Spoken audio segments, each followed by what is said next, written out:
Sino nagsasabi na sa paaralan lang natatapos ang pag-aaral? Bilang head ng Public Relations and Information Office, lagi akong on the go.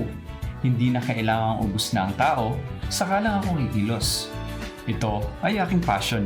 Ito ay isang opportunity.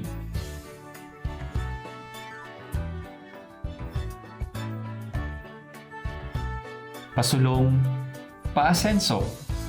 Ang mga salitang laging binabanggit ng aming guro sa klaseng kailanman ay di matatapos. Kasama ang aking mga classmates.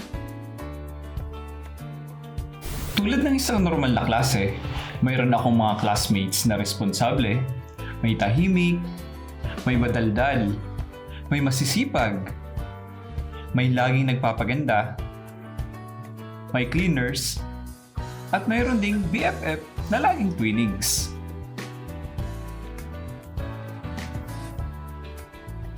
Pero sa kabila ng pagkakaiba-iba ng kanilang mga karakter, hindi nawawala ang kanilang layunin na pagbutihin ang kanilang pag-aaral.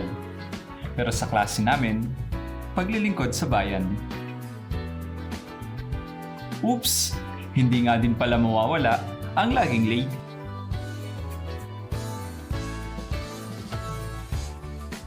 Paano mo nga ba matatawag na isang klase kapag walang guro? Siyempre, ang aming punong bayan, siya ang aming guro, ang aming tagapagturo ng mga bagay na hindi pa namin alam at tagagabay sa mga gawain at aming mga lakad na binabagtas. Hayaan niyong aking ipakilala ang aking mga classmates sa Section TM. Unahin na natin si Sir Pedro, ang aming bibong-bibong agriculturist na masayahin at laging ibinibida ang mga magagandang pagbabago sa sektor ng agrikultura sa tulong ng aming guro. Pagod man sa kapupunta sa iba't ibang lugar dito sa Atimonan, pero hindi kailanman nasayang ang oras para umunlad sa kanyang larangan.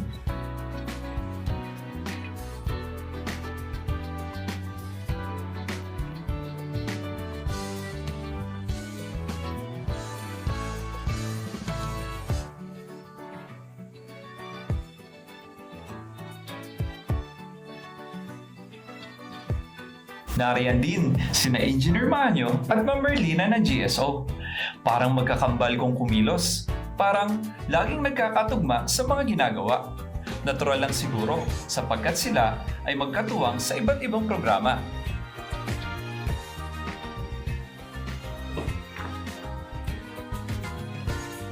Pinalawak ng aming guro, hindi lang ang aming mga isipan. Ganon din mismo ang ating bayan ng Atimonan, na kahit kailan ay hindi ko naisip na mailalawak pa pala. Salamat sa kanyang reclamation at mga infrastructure projects. Ang dating natutulog na bayan ng Atimonan ay gising na ngayon.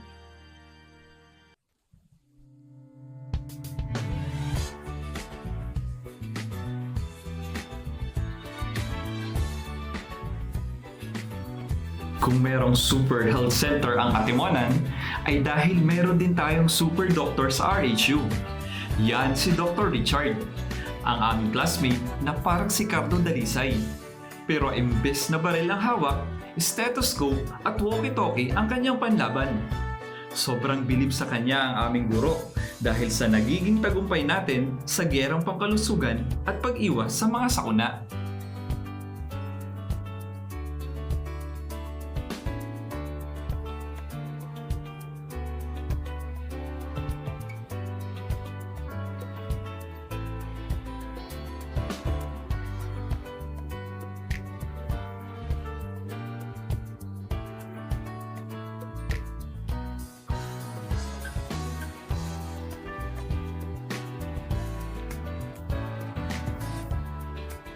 Kung pag-uusapan naman ang kasipagan, si Sir Zaldi na classmate namin ang magandang example niyan.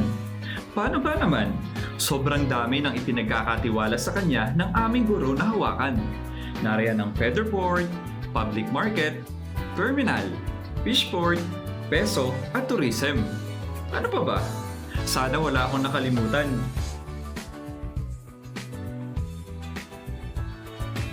Lagi niyang bukang bibig ang aral na mula sa aming guro na kapag inuna mo ang public interest kesa sa iyong personal interest, kailanman hindi ka magkakamali sa pagsaserbisyo sa ating bayan.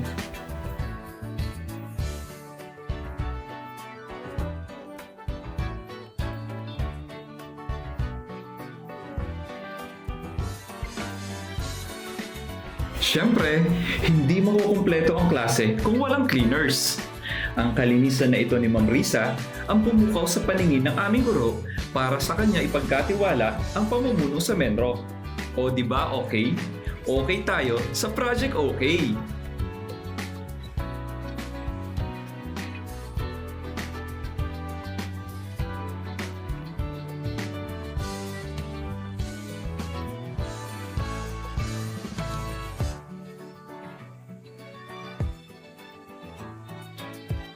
Hindi din mawawala sa aming mga classmate ang takbuhan ng mga nangangailangan. Siya si Ma'am Ellen ng MSWDO na isinasabuhay ang turo ng aming guro na bigyang pagkalinga at tulong ang ating mga kababayan na nasa laylayan at may mga pagsubok na pinagdadaanan.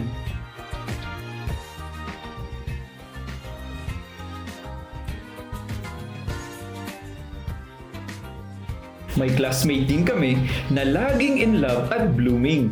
Siya si Ninang Yen ng LCRO.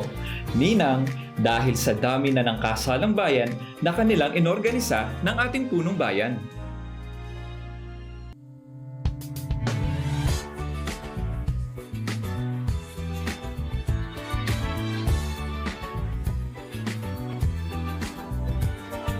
Baka lang matanong ninyo kung bakit may ganitong video ang aming klase. Dahil yan sa aming class president at secretary, si Admin Cathy at Ma'am Lisa ng HRMO. Surprise kasi namin to kay Mayor. Magulat kaya siya na kaya pala ng mga LGU heads na maging artista?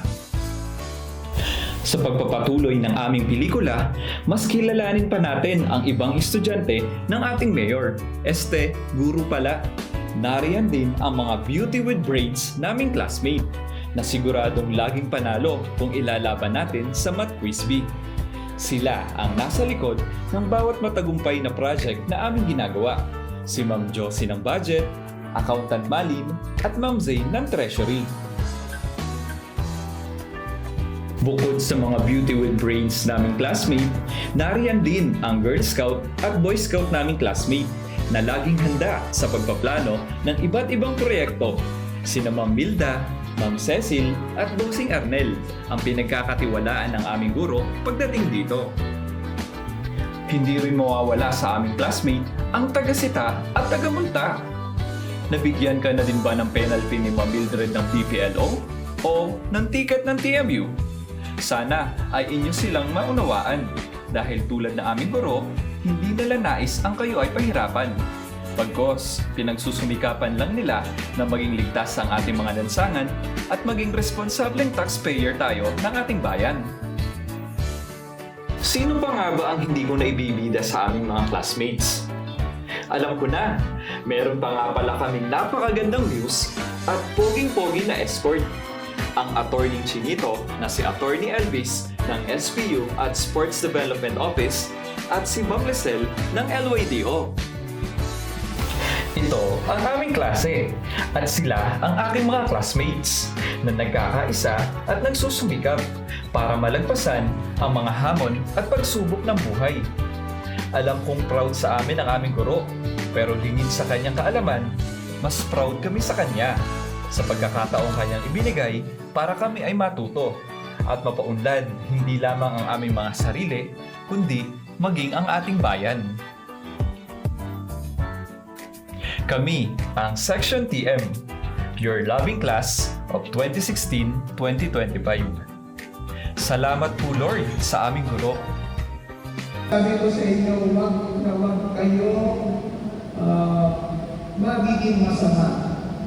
Kayo ang dapat nagbibigay ng pag-inuman sa ating lokal na pamahalaan.